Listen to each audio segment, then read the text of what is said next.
सालों बाद आज सीतापुर जेल से समाजवादी पार्टी के नेता आजम खान की रिहाई हुई है। भारतीय जनता पार्टी के वरिष्ठ नेता अनिल शुक्ला जी इस वक्त हमारे साथ हैं। अनिल जी, आजम खान की आज रिहाई हो गई है। सालों बाद रिहाई हुई है सीतापुर जेल से। भारतीय जनता पार्टी कैसे देखती है इस रिहाई को?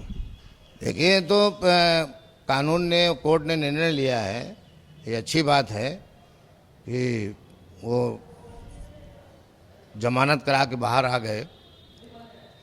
और मैं केवल इतने कहना चाहूँगा कि आजम साहब एक वरिष्ठ नेता हैं और उनको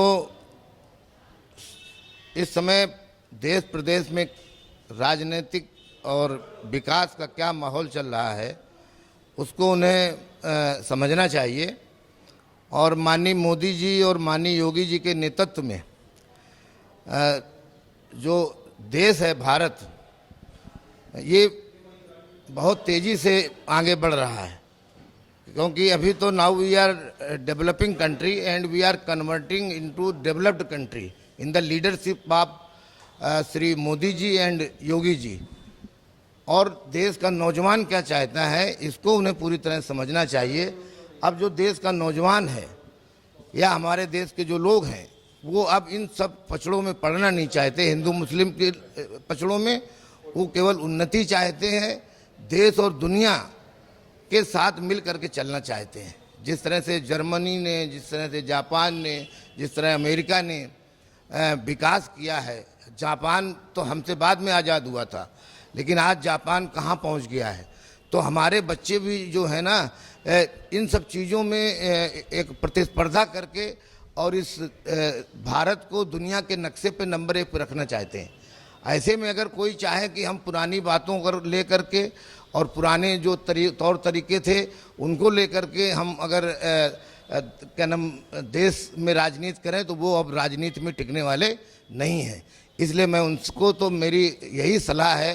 वैसे मैंने जैसा कहा कि वो वरिष्ठ नेता है, मैं क्या कह सकता हूँ, लेकिन जो राजनीतिक अनुभव मेरा उसके हिसाब से मैं कह सकता हूँ कि अब जो है इन सब बातों को छोड़ करके और जो हमारी सरकार की प्राथमिकताएं हैं, चाहे हमारे देश की सरकार की प्राथमिकताएं हों, चाहे प्रदेश की सरकार की प्राथमिकताएं हों, उनमें अपने आप को समाहित करते हुए और सहयोग करते हुए देश को आगे ले जाएं और नौजवानों को उन सब चीज़ों का अनुभव होने दें कि जो अभी हमारे के पहले लोग उनका अनुभव नहीं कर सके। क्योंकि आप देख रहे हैं आने वाले अगस्त में हम 75 साल पूरे करने जा रहे हैं। उसमें से लगभग 60 से 65 साल कांग्रेस ने राज किया है, लेकिन आज भी जो बुनियादी ज़रूरतें हैं उनको उन्होंने पूरा नहीं किया। उनको पूरा तो बीजेपी ने किया।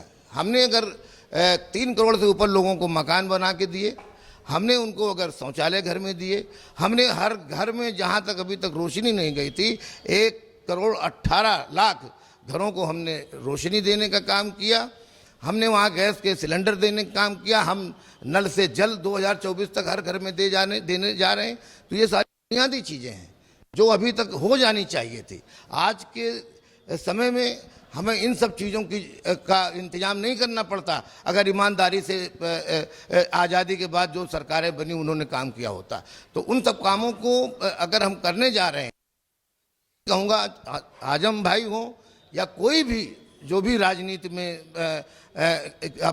अपने आप को काम कर रहा है, उसका एक उद्देश्य है कि समाज आगे बढ़े। राजनीति का मतलब ये नहीं कि हम एक दूसरे को पटकनी दें। राजनीति का मतलब है कि समाज को उन्नति की ओर ले जाएं, नौजवानों को एक रास्ता दिखावें। वो काम माननीय मोदी जी, योगी जी कर रहे हैं। तो जो भी इसमें समाहित होकर के साथ चलेगा वो तो राजनीति में टिकेगा, और नहीं तो वो अपने आप आउट हो जाएगा। एक बड़ी बात और है, चूँकि आप सीनियर लीडर हैं, शिवपाल सिंह यादव उनको लेने गए जेल, लेकिन समाजवादी पार्टी का कोई बड़ा नेता वहाँ पर नहीं दिखा। इसको कैसे देखते हैं? मैं शिवपाल सिंह से भी यही कहूँगा कि समय की मांग है और समय के साथ चलें। ऐसा नहीं कि उनसे, मैं समाजवादी पार्टी में भी रहा हूँ, उनसे भी उनका भी हरदम मेरे साथ सहयोग रहा है। तो कानपुर महानगर का अध्यक्ष उन्होंने ही मुझे बनाया था। तो बड़े भाई भी हमारे हैं